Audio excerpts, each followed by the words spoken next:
They say the mind is a kingdom. But what happens when someone else begins to rule it?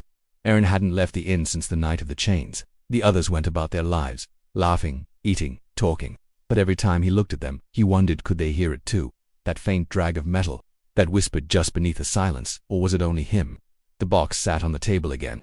The mask inside. He swore he hadn't touched it since that night. And yet sometimes, when he woke from restless dreams, the box wasn't where he left it. It had moved. One morning he woke with it lying on his chest, the mask staring into his eyes, closer than it had ever been. He froze on, and for the first time the mask spoke. "Do you know why kings fall?" Arin's breath caught. He didn't answer, but the voice didn't need his words. They fall because they believe the crown is theirs. The hollow eyes of the mask seemed deeper now, pulling at him, inviting him.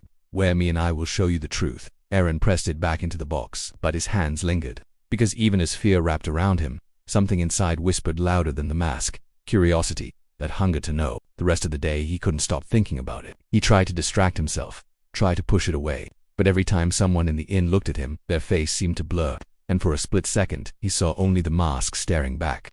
That night, he gave in. Arin lifted the mask, his hands shaking, his reflection in the cracked mirror, pale, uncertain, afraid. He raised it to his face, and the moment it touched his skin, darkness, not emptiness, but a flood. He was standing in a battlefield, men screaming, swords clashing, blood mixing with rain.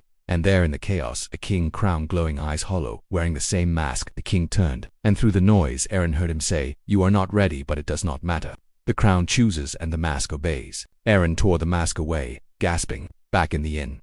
Alone, but his hands were not empty.